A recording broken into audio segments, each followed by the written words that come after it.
جب یحییٰ خان آ گئے تھے اور کچھ 77 سے، اگرچہ 77 میں جانی نقصان بہت ہوا تھا، اب بھی کچھ لوگوں کی کوشش ہے، کل بھی میں نے آپ سے عرض کیا تھا کہ کچھ لاشیں مل جائیں۔ باقی اصحاب کی جنگ ہے، وہ کہتی ہیں فردوس عاشق امان کہتی ہیں گرفتار کر لیا جائے گا، بالکل گرفتار نہیں کیا جائے گا۔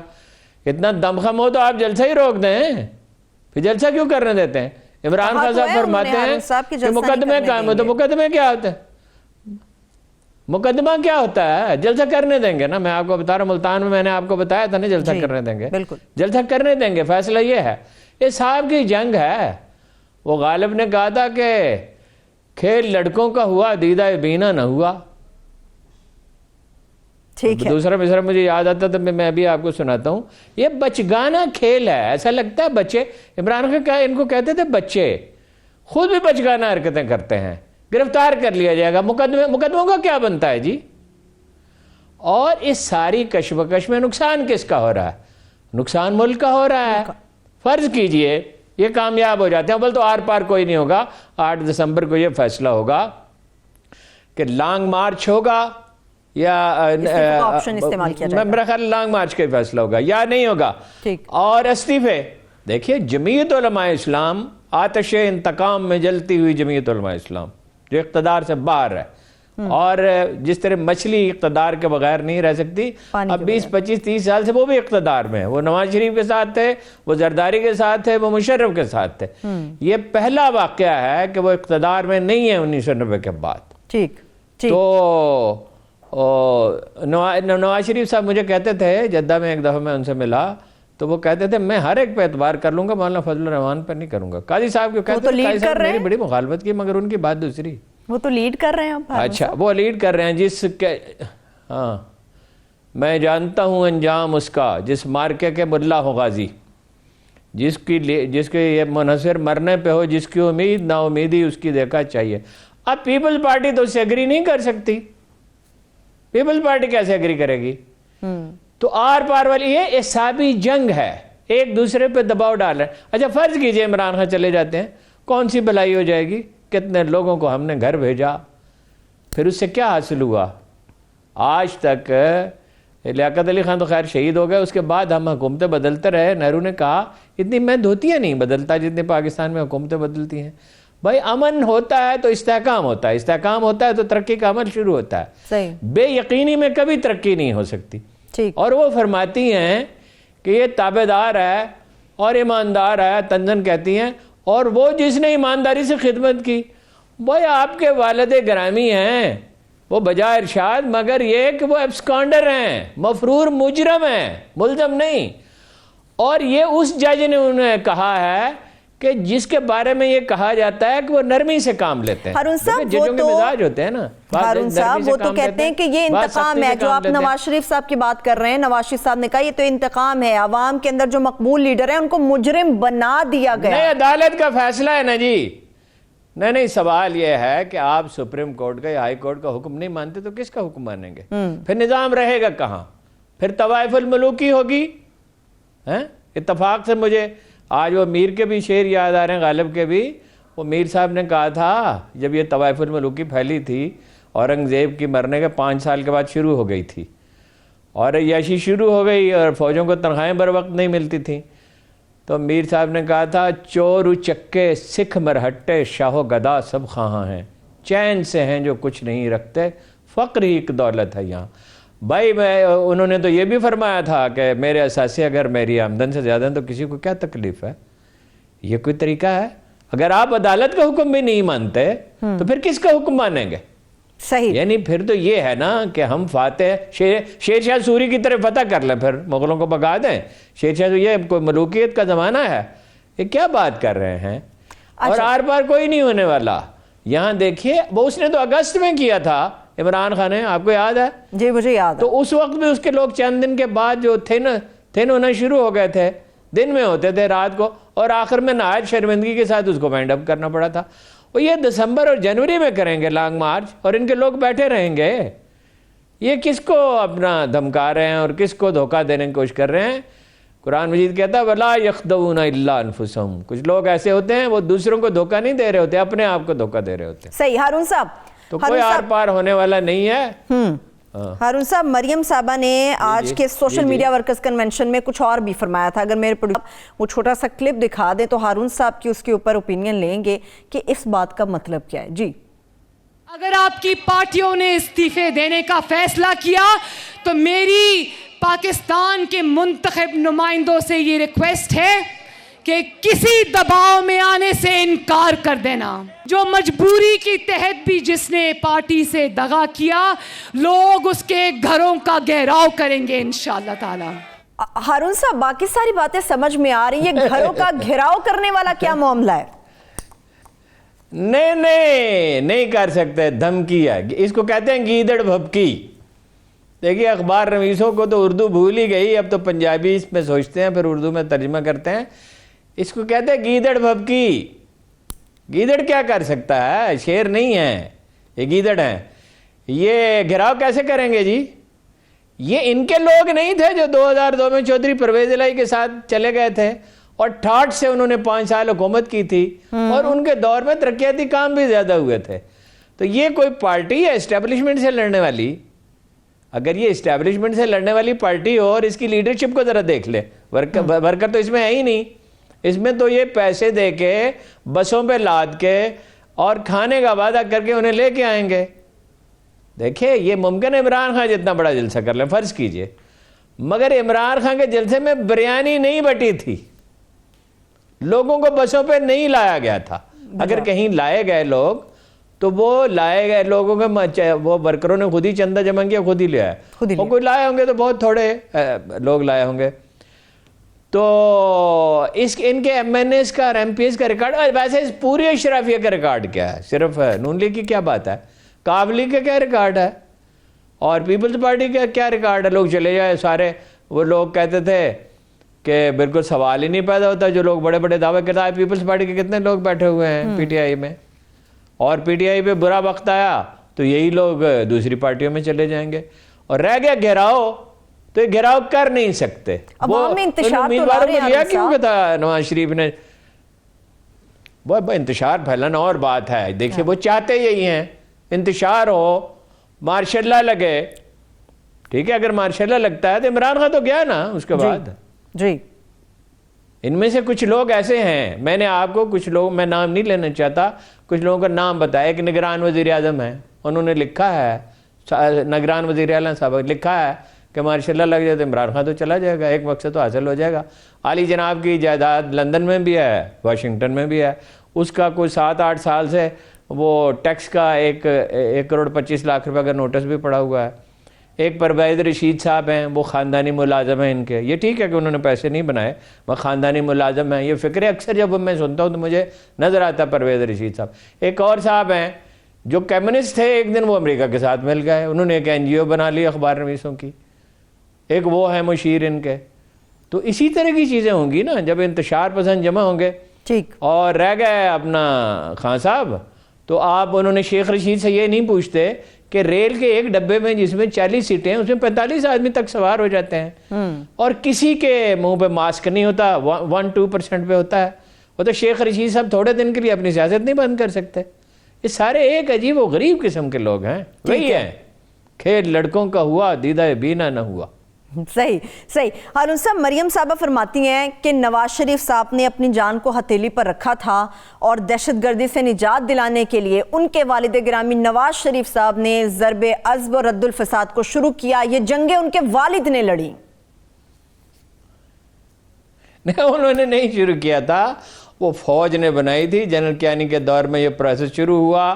کریڈٹ اس کا جنرل راحیل نے زیادہ لیا. جنہوں نے جو شمالی وزیرستان میں کارروائی شروع کی تو اس میں طیارے بھی استعمال کیے، سب کچھ کیا، اور وہ جنرل باجوہ کے دور تک پھیل گئی. اور وہ پبلسٹی کے بڑے شوقین تھے، انہوں نے اپنی آواز تک بدل لی تھی. آج کل وہ لابی کر رہے ہیں نواز شریف صاحب کے لیے، اور کچھ اور افسر بھی کر رہے ہیں.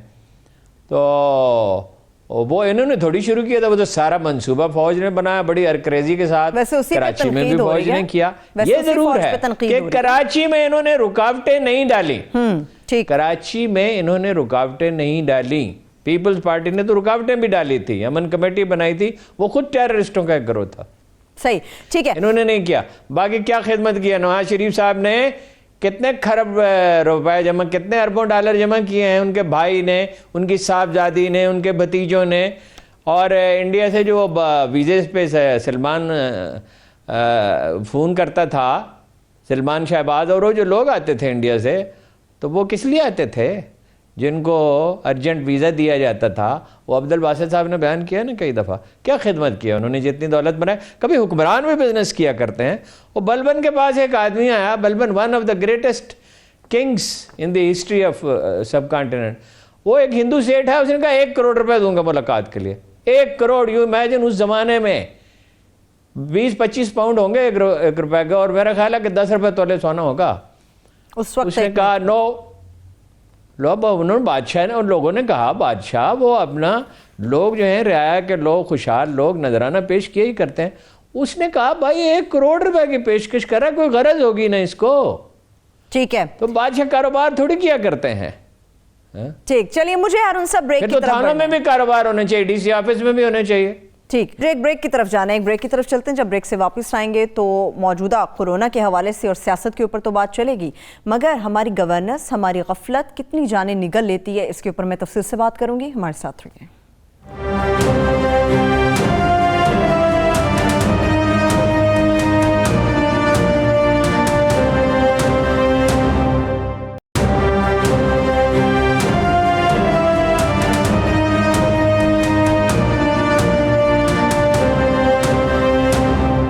Welcome back. ابھی کچھ بات کریں گے خیبر ٹیچنگ اسپتال پشاور میں پیش آئے افسوسناک واقعے پر، کورونا کے مریضوں کو جو آکسیجن بر وقت نہیں مہیا کی جا سکی. ہارون صاحب، یہ بڑا افسوسناک واقعہ ہے، اس کے متعلق آپ کے پاس کچھ اہم ڈیٹیلز ہیں، وہ بھی ہمارے ساتھ شیئر کیجئے. مگر میں ترجمان اسپتال کا بیان بھی شیئر کرنا چاہ رہی ہوں. زیادہ ڈیٹیلز نہیں ہیں، میں چھوٹی سی بات کرنا چاہ رہی ہوں ہارون صاحب. وہ کہتے ہیں کہ ڈیٹیلز نہیں ہیں. میری عرض سنیے.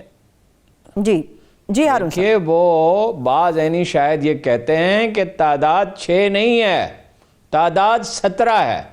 کچھ لوگ دوسرے اسپتالوں میں بھیج دیے گئے، اس کو چھپایا گیا ہے. اب اگر یہ بات صحیح ہے تو یہ واضح ہو جائے گی.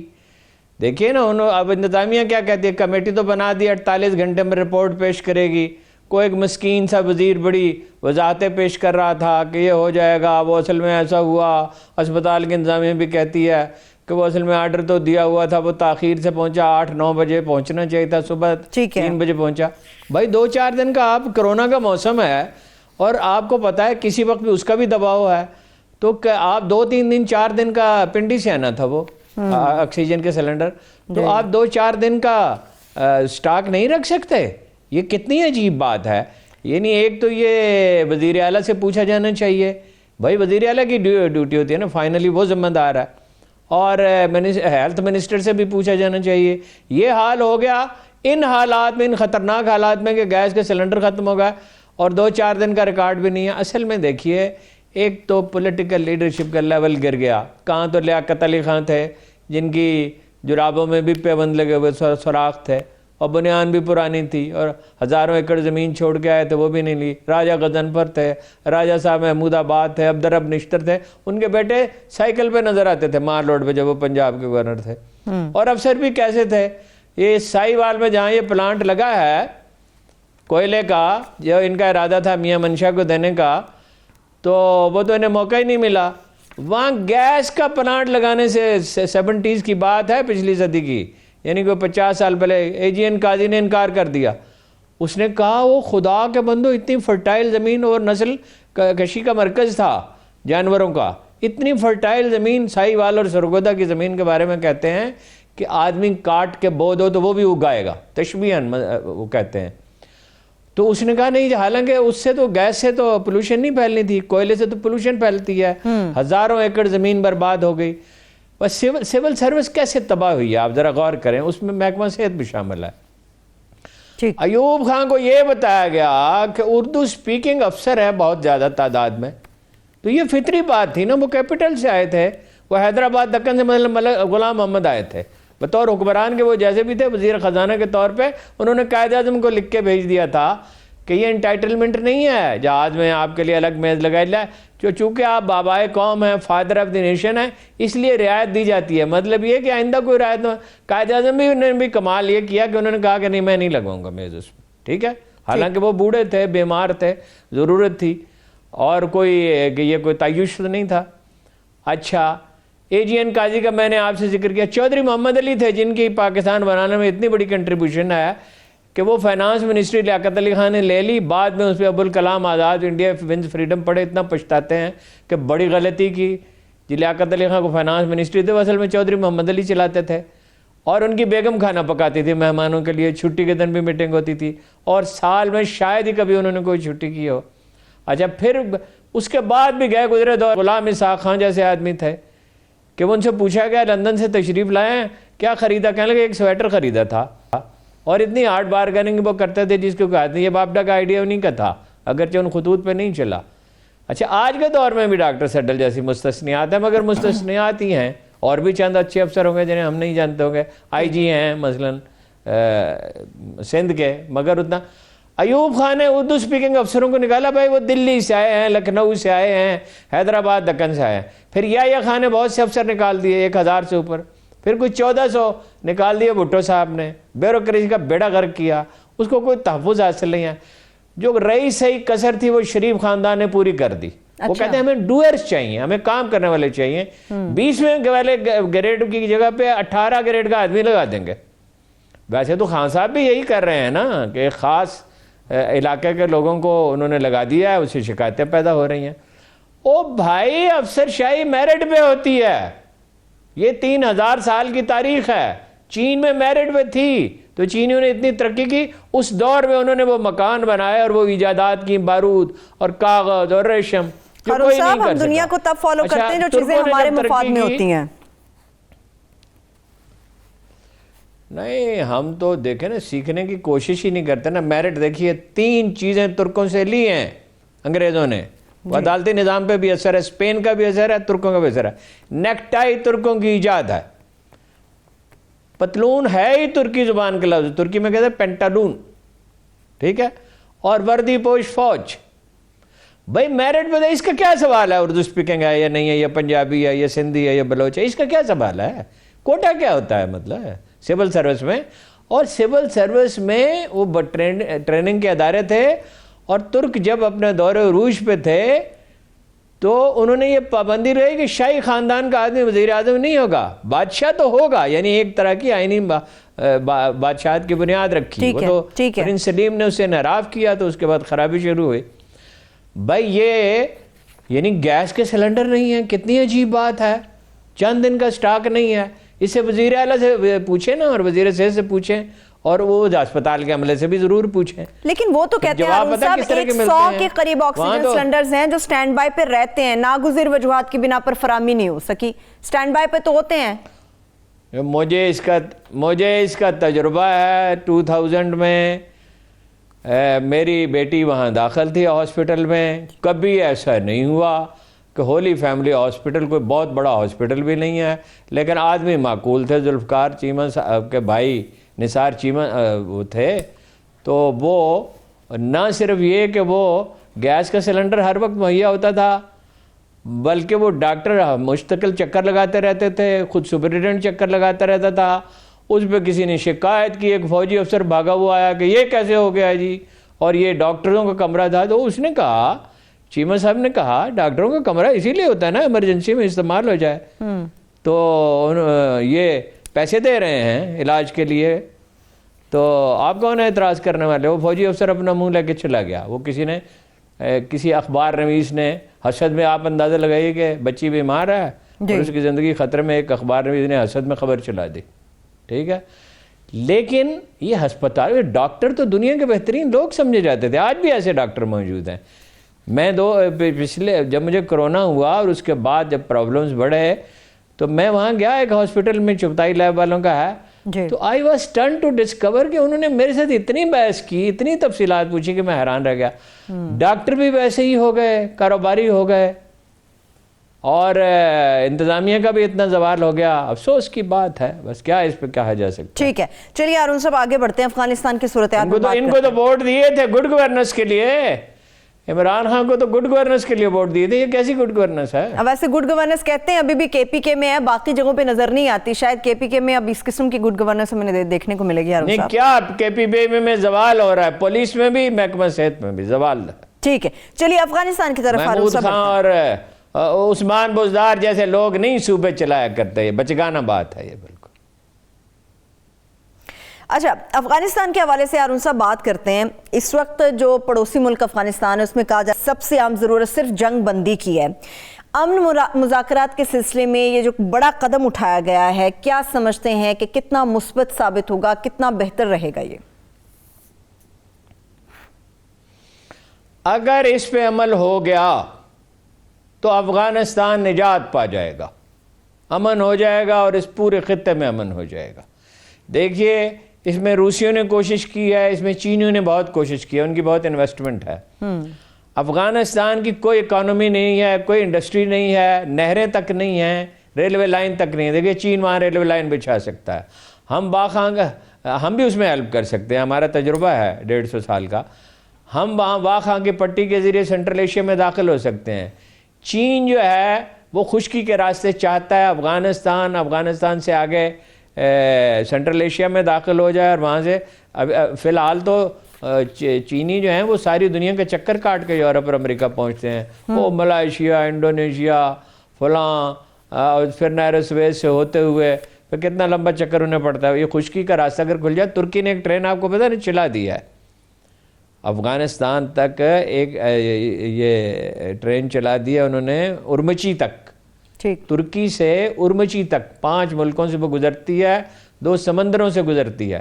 وہ حلال گوشت کا انہیں پرابلم تھا, وہاں پہ شکایت ہوتی تھی, یا شبہ ہوتا تھا, یا شکایت ہوتی تھی, اچھے حالات تو نہیں ہیں وہاں پہ مسلمانوں کے. تو وہ ایک بڑا کنٹینر جو ہے وہ گوشت لے کے جایا کرے گا, میرا خیال ہے 14 دن میں وہ ٹرین وہاں پہنچا کرے گی.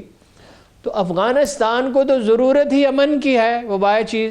ان کی تو راہداری کی جو آمدن ہے وہ $5-6 بلین ہو سکتی ہے, اور ٹرین بچھا دی جائے تو ترقی کا عمل کتنا تیز ہو سکتا ہے. اور چینی خوشی سے بچھا دیں گے, اس لیے کہ انہیں ضرورت ہے اس کی. وہ کانکنی میں بہت انویسٹمنٹ کرنا چاہتے ہیں, اور میں نے آپ کو بتایا کہ خشکی کے راستے وہ جانا چاہتے ہیں. اس میں کیا طے ہوا ہے کہ جنگ بندی ہوگی, ابھی عمل درآمد نہیں شروع ہوا, جنگ بندی ہوگی, اسلامی جمہوریہ افغانستان اس کا نام ہوگا. یہ اشرف غنی اینڈ کمپنی تو نہیں چاہتے تھے, مگر یہ بعض چیزیں ان کی مان لی گئی, بعض ان کی مان لی گئی. جہاں اسلام کی انٹرپریٹیشن وہ نہیں ہوگی جو طالبان کریں گے, ویسے یہ وہ طالبان ہیں بھی نہیں. یہ دیکھیے یہ پشتون قوم پرست ہیں. اچھا, پھر یہ ہے کہ اس کے نتیجے میں اگر امن قائم ہوتا ہے, ان کی فوج بہتر ہو جائے گی, سول سروس بہتر ہو جائے گی, اپنے علاقوں میں وہ قوانین کی پاسداری کریں. 50% علاقے پہ تو ان کا قبضہ ہے, 20% پہ جزوی طور پہ قبضہ ہے. تو ہماری جان چھوٹ جائے گی پاکستان. اس میں عمران خان کا دخل ہے, اور جو ہم نے افغان لیڈروں کو عبداللہ اور حکمت یار سمیت بلایا, عبداللہ کا دورہ بڑا اہم تھا, اس لیے کہ وہ ایکولی امپورٹنٹ ہے اشرف غنی کے. تو وہ تو ایک نیا افغانستان وجود میں آئے گا. منرلز ہیں وہاں پہ, پٹرول بھی ہے کچھ نہ کچھ, اور افغانستان راستہ ہے سینٹرل ایشیا کا, اور چینی بہت انٹرسٹڈ ہیں اس میں, اور روسی بھی خوش ہوں گے, اس لیے کہ افغانستان میں امن ہوتا ہے تو سینٹرل ایشیا میں امن ہوتا ہے. یہ 100 سال پہلے اقبال نے کہا تھا کہ افغانستان میں امن ہوگا تو سارے ایشیا میں امن ہوگا. ٹھیک ہے, ٹھیک, بالکل. ہارون صاحب, آپ نے خود کہا کہ ابھی نیا افغانستان ہے جو ڈیفینیٹلی اس پر عمل درآمد کے بعد وجود میں آئے گا, لیکن چیلنج یہ بہت بڑا ہے, اور یہ صرف ایک یا دو نہیں, پوری عالمی برادری کے لیے بہت بڑا چیلنج ہے. اس چیلنج کو اچیو کر پائیں گے؟ دیکھیے نا, یہ افغانوں پہ منحصر ہے, آپس میں لڑتے بہت ہیں.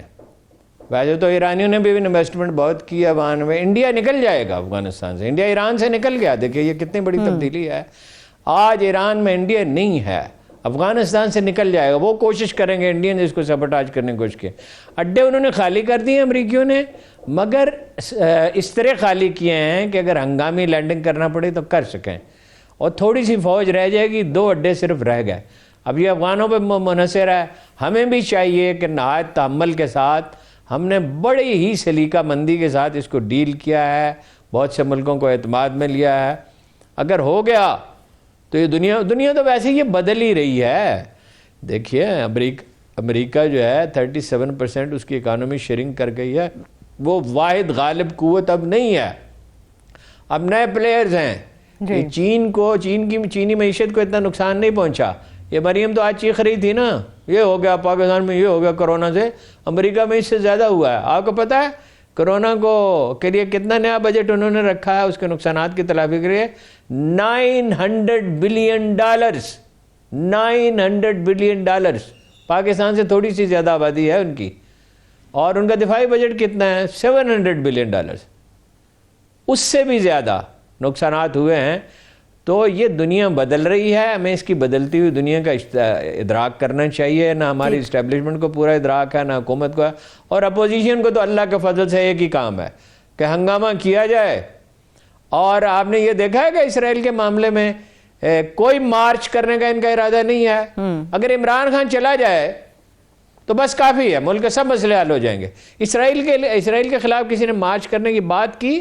جو کچھ کشمیریوں پہ بیت رہا ہے اس پہ کوئی مارچ کرنے کے لیے تیار ہے؟ حتیٰ کہ جماعت اسلامی بھی نہیں کر رہی.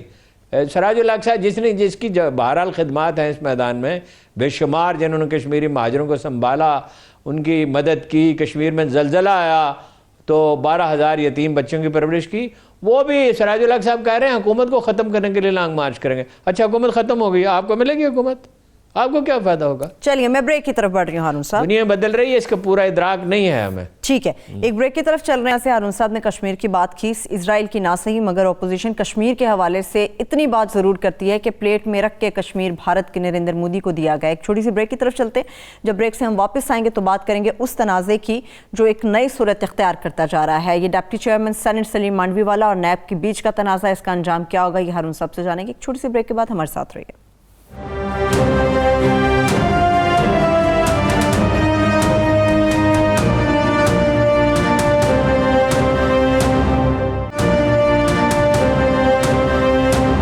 Welcome back. ہارون صاحب، نیب کا جو نیا تنازع کھڑا ہو گیا مانڈوی والا صاحب کے ساتھ، اس کے اوپر میں بات کروں گی. اسرائیل سے متعلق آپ مزید بات کرنا چاہ رہے تھے. اسرائیل کا تو دیکھیے نا، وہ میں اپنے اس موقع پہ قائم ہوں کہ یہ آئیڈیا ڈراپ نہیں کیا گیا. کنفیوز ہے اسٹیبلشمنٹ. کون سا آئیڈیا ہارون صاحب؟ کون سا آئیڈیا؟ بھائی سیدھی سی اسرائیل کو تسلیم کرنے کا. ویسے اس سے محمد بن سلیمان سے ان کے والد نے کہا، جو بادشاہ ہیں، کہ یہ تم نے کیا کیا، اس کو منع کر دیا. وہ پلاننگ یہی ہے کہ پاکستان سے کسی طرح منوا لیا جائے.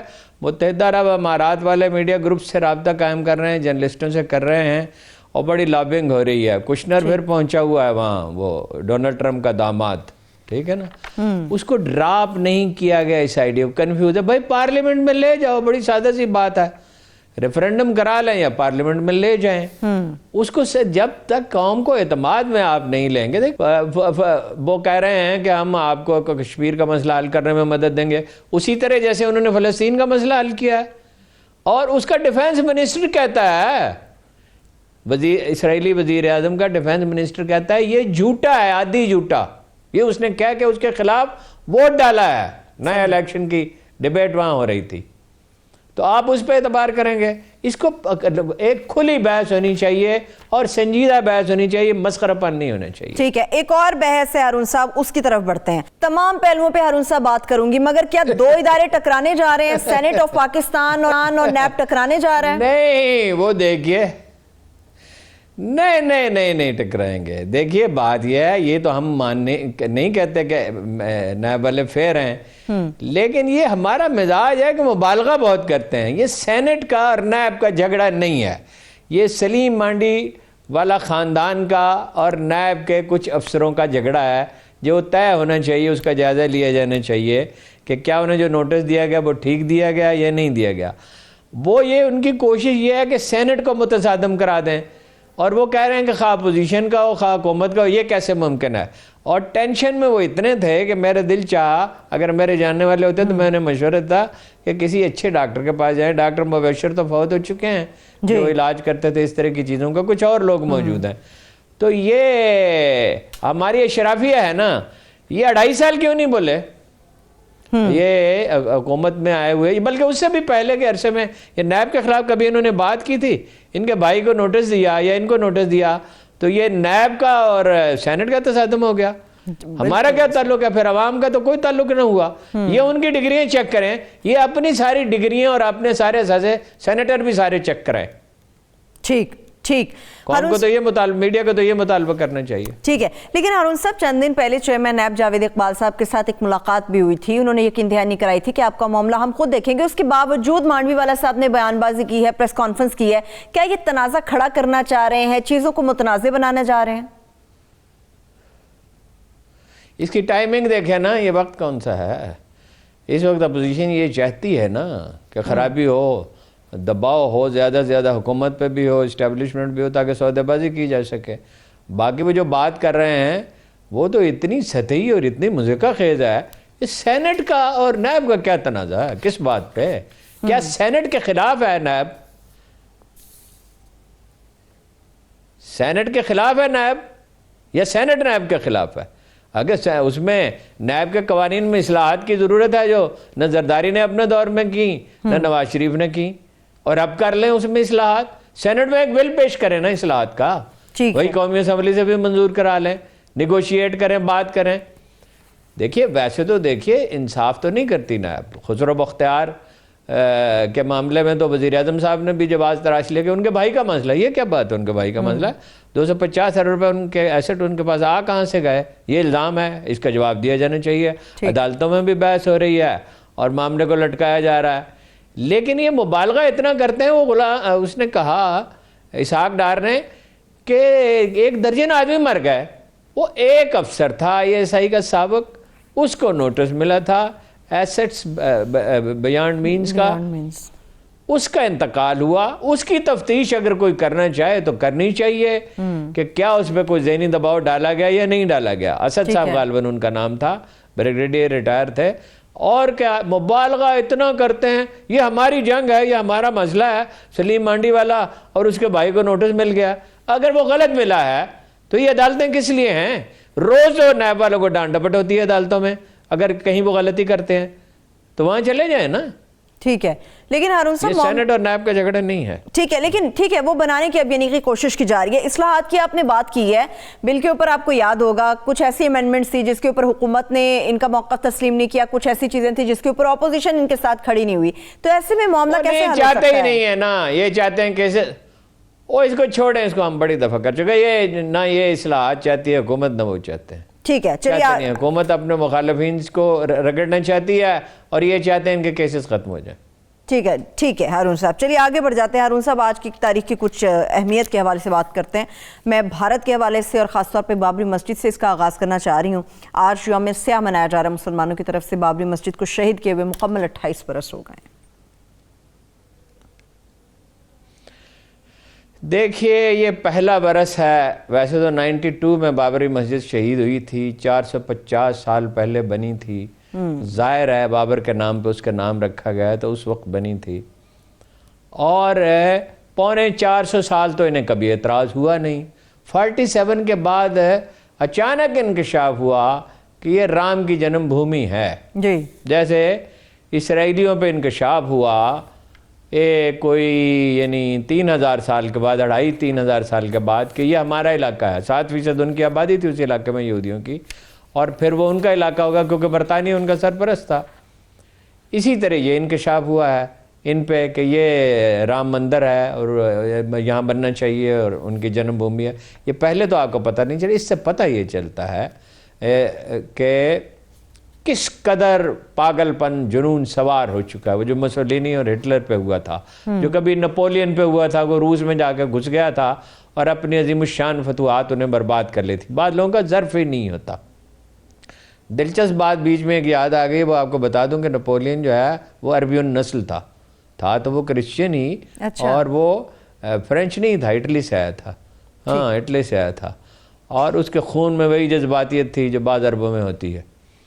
خیر بہرحال وہ مسلمانوں نے یوم سیاہ منانے کا اعلان کیا ہے اور 3:45 پہ انہیں اذانیں دینی تھیں. اور امبیڈکر جو ایک بہت بڑے لیڈر تھے, ان کا یوم وفات بھی تھا, اس پہ ریڈ الرٹ جاری کیا گیا ہے. پولیٹیکل سائنس کا اصول یہ ہے کہ جس ملک کی 20% آبادی پرووک ہو جائے وہ گورن نہیں کیا جا سکتا. آپ کو یاد ہے شاہین باغ دلی میں مظاہرے ہو رہے تھے, گھریلو عورتیں نکل آئی تھیں. یہ آخری وارننگ ہوتی ہے جب گھریلو عورتیں نکل آئیں گھروں سے, اس کا مطلب ہوتا ہے صورتحال بہت خطرناک ہو گئی ہے. کشمیر میں یہی صورتحال ہے اور اس کو سنبھال نہیں سکتے. یہ مریم نواز تو کہتے ہیں یا مولانا فضل الرحمان تو کہتے ہیں کہ انہوں نے پلیٹ میں رکھ کے دے دیا, کسی نے بھی پرواہ نہیں کی. انہوں نے بھی کوئی بھرپور سفارتی مہم نہیں چلائی, اور مولانا فضل الرحمان صاحب تو جب تک رہے تو بات ہی نہیں کرتے تھے کشمیر کی شاذ و نادر. اور روزنامہ جنگ کے فرائیڈے میگزین میں, اس وقت میرا جمعہ کو چھٹی ہوتی تھی, یا سنڈے میگزین میں ان کا انٹرویو چھپا ہوا ہے, میں جہاد کشمیر کو جہاد ہی نہیں مانتا. یہ وہ لوگ ہیں. اور زرداری صاحب کہتے تھے محبوبہ مفتی اور عمر عبداللہ نئی لیڈرشپ ہیں. اور نواز شریف صاحب نے کشمیر کے معاملے میں یہ کہا تھا کہ اتنا ظلم بھارتیوں نے نہیں کیا ہے کشمیریوں پہ جتنا کہ پاکستانی فوج نے کیا ہے. تو اس سے آپ اندازہ لگا لیں یہ کتنے مخلص تھے. اور اب بھی کس کو یاد ہے, اب بھی کس کو یاد ہے. تو انڈیا اندر سے ہمیں کچھ کرنے کی ضرورت نہیں ہے. انفیکٹ کچھ زیادہ کرنے کی ضرورت نہیں ہے. کچھ کرنے کی ضرورت ہے جس پہ ٹیلی ویژن پہ بحث نہیں کی جا سکتی. ہمیں اپنے آپ کو سنبھالنا چاہیے. اگر یہ معاشی قوت بن جاتا ہے, یہ پاکستان ایک فوجی قوت تو ہے. پاکستانی فوج میں کوئی خودکشی نہیں ہوتی, انڈین آرمی میں ہوتی ہیں. اور کسانوں میں بہت ہوتی ہیں. کسان بھی چڑھے ہوئے ہیں وہاں کیپٹل پہ. مجھے آج سکھوں کی طرف سے ایک میسیج آیا ہے کہ ہم تو پاکستان سے اتنی محبت کرتے ہیں اور آپ کو ہماری کوئی پرواہ نہیں ہے, ہمارے ساتھ اتنا ظلم ہو رہا ہے. وہ بھی ناراض ہیں. تو انڈیا اندر سے ٹوٹ رہا ہے. کے ساتھ ہی مجھے اجازت دیجیے. اپنا بہت سا خیال رکھیے. اللہ حافظ.